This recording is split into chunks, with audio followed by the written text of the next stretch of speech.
And one of the biggest mistakes people generally make, and I'm guilty of it too, is wishful thinking. You want something to be true, even if it isn't true. And so you ignore the things that, you ignore the real truth because of what you want to be true.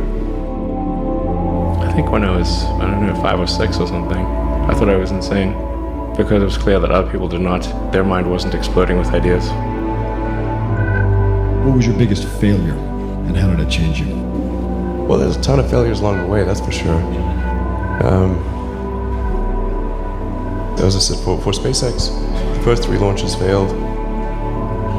And we actually were just barely able to scrape together enough parts and money to do the 4th launch. If that 4th launch had failed, we would have been dead. So multiple failures along the way. I tried very hard to get the right expertise in for SpaceX. I tried hard to find a great chief engineer for the rocket, but the good chief engineers wouldn't join, and the bad ones, well, there was no point in hiring them. So I ended up being chief engineer of the rocket. So if I could have found somebody better, then we would have maybe had less than 3 failures.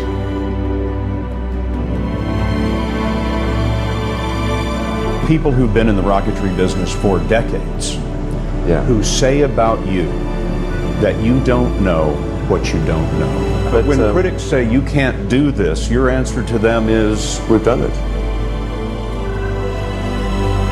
You know, there are American heroes who don't like this idea. Neil Armstrong, Gene Cernan have both testified against commercial spaceflight in the way that you're developing it, and I wonder what you think of that. I was very sad to see that because those guys are, those guys are heroes of mine, so it's really tough. I wish they would come and visit and see the hardware that we're doing here, and I think that would change their mind.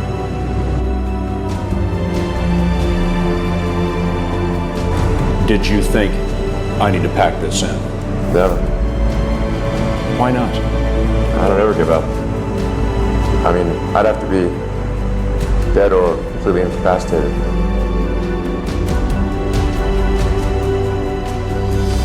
Work like hell. I mean, you just have to put in, 80 to 100 hour weeks every week.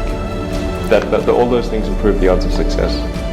I mean, if other people are putting in 40-hour work weeks and you're putting in 100-hour work weeks, then even if you're doing the same thing, you know that you will achieve in 4 months what it takes them a year to achieve.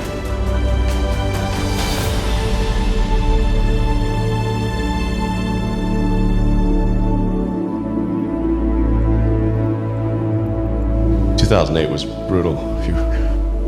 2008 we had the 3rd consecutive failure of the Falcon rocket for SpaceX. Tesla almost went bankrupt. We closed our financing round 6 p.m. Christmas Eve 2008. It was the last hour of the last day that it was possible. We would have gone bankrupt 2 days after Christmas otherwise. And I got divorced. That was rough. SpaceX is alive by the skin of its teeth, so is Tesla. If things had just gone a little bit the other way, both companies would be dead. And I had, one of the most difficult choices I have ever faced in life was in 2008. I think I had maybe $30 million left, or $30 or $40 million left in 2008. I had 2 choices. I could put it all into one company, and then the other company would definitely die, or split it between the 2 companies. But if I split it between 2 companies, then both might die. When you put your blood, sweat, and tears into creating something, building something, it's like a child. And so it's like, which one am I going to let one starve to death? I couldn't bring myself to do it, so I split the money between the 2. Fortunately, thank goodness, they both came through. Like, there have to be reasons that you get up in the morning and you want to live. Like, why do you want to live? What's the point? What inspires you? What do you love about the future? And if we're not out there, if the future does not include being out there among the stars and being a multi-planet species, I find that it's incredibly depressing if that's not the future that we're going to have. But there are a lot of negative things in the world. There's a lot of terrible things that are happening all over the world, all the time. There are lots of problems that need to get solved.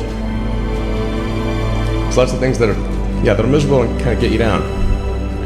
But that life cannot just be about solving one miserable problem after another. That can't be the only thing. There need to be things that inspire you, that make you glad to wake up in the morning and be part of humanity. That's why we did this. This guy called Tsiolkovsky, one of the early Russian rocket scientists, the great saying, Earth is the cradle of humanity, but you cannot stay in the cradle forever. It is time to go forth, become a star-faring civilization, be out there among the stars, expand the scope and scale of human consciousness. I find that incredibly exciting. That makes me glad to be alive. I hope you feel the same way.